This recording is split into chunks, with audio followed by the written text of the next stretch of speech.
Yo, yo, yo, what it do though? Just the baby. I already know, man. Back again, another Fireside Friday. Hope y'all doing lovely out there. Had me a pretty good week. Kind of busy, kind of productive. There's a difference between the two. Don't stay busy, become productive. But we were supposed to come back last week and we didn't drop nothing except for on Thursday. We did the 2 year anniversary. If you haven't caught that, you definitely need to go check it out, man. Really, really dope shit. About 19 minutes and 37 seconds, not to be precise. But I'm just saying, y'all should definitely go peep the 2 year anniversary, bro. Because, we had a lot of people in the studios. We had Brother Man, Emmanuel Jefferson, myself, Jokester. We had Michael Jones, and we had Jizzle reporting live from his prison cell because he got locked up in season 1. Go check that out. But we're back and we're here to talk some shit. So today, I kind of want to review some of the things that we talked about previously because they seem to be a little bit more in the news. So I think it was like last year. I can't be exact, so don't quote me. But we talked about should social media platforms have the ability to ban people from their platforms. And of course, I leaned on the side of, as a privatized corporation, I believe that you should if somebody violates the terms of services. That's not to say that if the algorithm, is favored by a culture, so they kind of push certain videos to the top and they kind of push others down, or if they try to keep shadow bans on people from not being able to reach audiences because the social issues that they're speaking about don't correlate to what the company likes and stuff like that. I don't agree with that. But if you violate the terms of services, say like a Alex Jones, when you're sitting here disseminating bullshit on a day to day, then yeah, you should probably lose that platform. So the reason I bring this back up is because Mark Zuckerberg decided that, hey, you know what? I'm not gonna be a dickhead this time. I'm gonna do the right thing. And they went ahead and banned Trump's punk ass from Facebook for 2 years. Not indefinitely, but for 2 years. And you know what? I kind of agree because he hasn't been really doing much lately except spreading even more lies. Like I can't really remember the last time he told the truth. But like it's getting bad now. The things that they're talking about are just the same talking points, but just recycled and stuff like that. So he's still talking about the election. He's still talking about the fact that this nigga think he's about to get reinstated into presidency. And at the same time, somehow think he's gonna be the Speaker of the House. Nigga, it's two different positions for one. And it's two different branches for two. It baffles me. But this is where we are, man. This is what y'all conservative heroes be pining for. An idiot, white supremacist, fake evangelical, whistleblowing, or dog whistling, I should say, just asshole, man. And like the whole damn GOP is behind him, except for a few. We talked about Liz Cheney with her dissent. We talked about Mitt Romney and how he feels like, as the moral Mormon, he can't get with this shit. But for the most part, they're lockstep. And it's kind of sad to see. But this kind of helps in a little bit because now Trump doesn't have such a huge platform like Facebook where he can spread a lot of these lies. So you kind of have to go to YouTube. You might got to catch a video or something, or you might need to, see some of these independent media outlets trying to highlight certain things that Trump says as a way for you to actually figure out what he's talking about nowadays. But to tell you the truth, you ain't missing nothing because it's still some bullshit, right? But I think this brings a bigger question though. Like, shall we be banning people from these platforms? Because we didn't really expect social media to grow into what it is. We didn't expect technology to take over in the way that it did. So when it comes to stuff like the New York Times and the Washington Post and, actual papers, I know they got digital stuff now, but when it comes to like papers, that shit's obsolete. So nowadays, if you want to get information, where are you gonna go? You gonna go Facebook? You gonna go Twitter? You gonna go Instagram? You gonna go somewhere where you can get it really fast, where you can digest it really quickly in about 140 characters or less, right? All right. So I think that we need to start understanding, like, one, this isn't a free speech issue because free speech is only granted to what the government can and can't do to you for the shit that you say, right? There's consequences. If you say nigga to a black person, he probably gonna punch you in your mouth. Is he wrong? No. Is he going to get in trouble for it? Probably. But the point of the matter is there's consequences for speech if you're not the government, right? So at what point do these consequences become indefinite, banning? And like what point do we say, all right, you don't really have a history of this, but you've been towing the line, like Charlie Murray said, a habitual line stepper, Like, at what point do we decide, like, all right, you just can't say this anymore, or we're going to block these kind of posts? And who should have that kind of power? You know what I mean? Like, I know that there's a CEO of Twitter and a CEO of Google and YouTube and all of these other entities. So should they have that sole purpose? Should it be on the shareholders? You know what I'm saying? Should it be on the people who have stocks in the company? Where do we draw that line? And it's a slippery slope because let's just say one of these companies has a propensity for, donating to Republicans or donating to Democrats. So now it seems like, well, he's saying this and I don't want him to be able to say this, so I'm going to stop him from saying it. Whether it's right or wrong or whether it's true or false, you just say, like, fuck it. I don't want him to be able to say that because it's not, lining up to what I agree with. Or when you got motherfuckers like Jeff Bezos, who's the richest nigga in the fucking world, bought damn Washington Post and then used it to talk about the Jamal Khashoggi killing to kind of distract from the fact he had his own sex scandal going on. So, like, at what point do we start doing these things? Do we put a hammer down and say, like, yo, we need to have government intervention, which is never really a good thing when it comes to stuff like this, or do we allow them to free reign to do what they want? That is a very interesting thing that I know we're going to continue to come back to. But to be honest with y'all, at this point, I really don't know. But it is what it is, man. And speaking of Republican nonsensical bullshit, oh, man, the newest boogeyman for these niggas now, bruh. Critical race theory. Now, if you guys aren't familiar with what critical race theory is, it is a theoretical framework that describes the interlapping or the inner workings of how race and the law intersect, right? So when you say that the United States is an inherently racist, country, you're saying that from the beginning of the inception of America, it has inherited racism. And that's true. And that racism finds a way to seep through every institution. So what critical race theory speaks on is the way that all of these institutions are intertwined, like justice and criminal justice and all these other kind of things. They're all combined, but they're all systemically racist because they come from a time when it was okay to be racist. There's certain things that we thought have changed. So we had the 68 housing bill, right? And we're like, all right, cool. We're going to stop redlining. We're going to stop housing discrimination. But if you saw last year, after a 50-year analysis, there was no change. In fact, blacks are in the exact same spot that they are, even probably sometimes worse off due to the Wells Fargo fucking sub-mortgage crisis, right? Because it decimated black America wealth. So it's like, these things right here are systematically targeting African Americans. So when we talk about class reductionism, people who think that the only way to solve all of our problems is to address the class issue, I don't agree with that.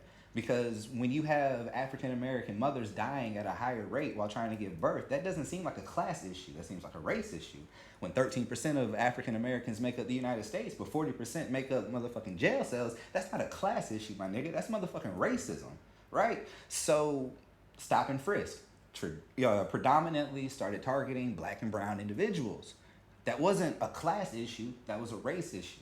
So I think you have to have something like critical race theory to describe exactly why we have these kind of interactions and why it seems like certain races or certain demographics get the short end of the stick or get fucked, right? So Republicans feel that anything that deals with race relations, anything that talks about race, is critical race theory, which is a lie. So they start to say that it's being pushed through the K through 12 system. Well, that's false, because critical race theory in itself is taught at a graduate level. So even undergrads don't get it, and it's not at the K through 12 level. But what's happening is a lot of Republican governors think that if we can talk this bullshit about why critical race theory is a divisive program, that we can, gain and garner more support. It's another little tool and tactic that they use. Nothing but fear tactics, right? So you have a whole bunch of these people going on all of these shows talking about, yeah, man, it's wrong. And what it tells you is that being white is wrong. Nobody said being white is wrong. What niggas said was white supremacy and buying into it, into a superiority complex, is wrong. Being racist and white is wrong. And having white privilege and not, owning up to the fact that it is a privilege to be white is wrong. But you in yourself being white inherently isn't wrong. You just another motherfucker out here walking these streets like us. So that's a lie that they're trying to push. Another lie that they're trying to push is that it's like this cultural Marxist revolutionary sexist type thing. And I hate when they start throwing all these buzzwords out because they don't actually mean anything. They're just trying to throw something on the wall and see what sticks. Now, critical race theory has some lines that intersect with intersectional feminism or intersectionality, where it's like the overlapping of all types of socioeconomic things from your race, your gender, your class, and then see how that interacts with systemic racism or systemic oppression, I guess you would say. But it's not the same thing. One of them was championed by somebody else, the other was championed by another person. They're different theoretical frameworks and they get taught differently. But what critical race theory does do is it explains and it takes away from an individual racism. It seeks to say, look, this person isn't racist. These systems are racist, and this person benefits from these racist systems. That's a difference, right? And we wouldn't know that. But the number one thing that I've seen when reading and watching and seeing a lot of the stuff talk about this was by Dr. Rashad Ritchie. Really dope, dog. Man, y'all need to go check my brother out. All right, he's on the Young Turks Network. I know how y'all feel about Young Turks, man. I'm not endorsing them niggas. What I'm saying is Dr. Rashad Ritchie is dope. Dude's got 2 PhDs. One of them's like institutionalized racism and educate. I don't know, bro. Niggas up there, right? So he was talking about the fact that even if we were to start teaching a lessened version of critical race theory on like a K through 12 education, aren't these the same children who are going to be interacting with these racist institutions anyways? So why blind them and make them feel like everything isn't what it really is? So by the time they get to 18, 19 years old, they don't get a big FU from the government just for being something that's not traditionally accepted white, right? So I agree with that. I think that we should be teaching them at an earlier age, like, look, we're not saying that America wants to be racist. What we're saying is America is racist and doesn't want to change at this moment. But with these tools and with these tips and with these skills, you can navigate through this as an African American man or woman, or an Asian man or woman, or a Hispanic man or woman, or anything not white. I'll get what the fuck I'm saying. So I think that we really do need to kind of address the elephant in the room and tell the truth about this. Critical race theory is just like every other theory. It's just like feminist theory. It's just like queer theory. It's just like any of these other theories that are being taught. It doesn't encapsulate the whole answer, and it doesn't give you everything that you need to do to end every problem, to solve world problems. That's not what it's there for. It's just to teach you to look through a different lens, because you've been indoctrinated through K through 12, this bitch ass bullshit American education system that we continue to push off as is great and enlightening. Nigga, we get killed. We get decimated by the motherfucking rest of the world. We call ourselves an industrialized nation. Nigga, we ain't nothing but third world country with a stock exchange. But whatever, y'all, I get on my tangents. So, critical race theory, Trump punk ass ban, and the last thing that I want to talk about real quick is, so y'all know me. Spoken word is my thing. I love getting into that flow. I love writing. I love speaking on all kinds of different things and finding structures that might traditionally not be exposed until I get a chance to hit it, right? Not saying I'm a pioneer, but saying I'm dope. So there is a new poet laureate in Kentucky, and for the first time ever, she's an African American woman, and I think that is dope as hell. And if you're not exactly sure what the poet laureate is, so on a state level, the poet laureate is somebody who is appointed by the governor to speak and do poems before, let's say, events. So if the governor needs you at like a school opening or a commencement or something of that nature, that is the state actually putting on an event, then that poet laureate is the person who is going to give the opening speech or the spoken word or something to that, effect to commemorate whatever's going on. So they hold that for 2 years. So for 2021 and 2022, Miss Crystal Wilkinson will actually be the poet laureate for the state of Kentucky. And during her acceptance, she actually had the audacity to bring up Breonna Taylor, which was amazing. And I'm happy that she actually did that, because it's letting people know we haven't forgotten. Like, we still want that justice, even though we know that they're not going to get locked up for it, even though we know that it was murder, and even though it was some bullshit to even try the boyfriend in the way that y'all did. The fact that she's still bringing it up, especially with the AG, with his punk ass, who's still there, who never did what he was supposed to do. Y'all remember? This nigga had the audacity to motherfucking arrest the protesters, but not the people who killed. Like, dude, y'all know how I feel about my man's, what's it, like Daniel Cameron, whatever the fuck nigga name is. I don't like him at all, and I don't think he should stay AG, but I don't live in Kentucky, so it's not really my issue. But yeah, so it got me thinking, like, poet laureate, we got, I think right now the national poet laureate is Amanda Gorman, who had that breakout poem during Biden's inauguration. She had another poem during the Super Bowl and some other stuff. Like her sales skyrocketed, which is dope. Young sister, get your money. You know what I'm saying? I love that. I respect that.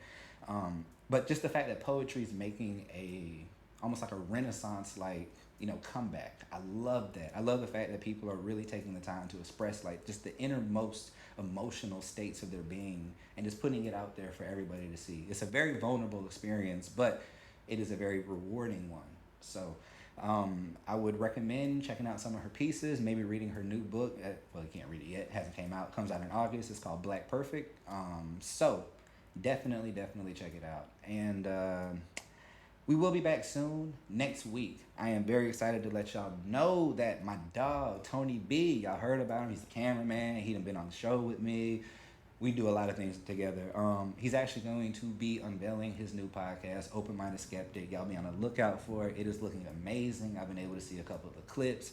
Dope shit. This is a very, very deep, wise, intellectual individual, and the things that he's speaking on are things that we kind of stray away from. Not necessarily controversial conversation type topics, but conspiratorial type things, and really digging deep into what's going on around us in the world, in the universe, in the sea, who knows.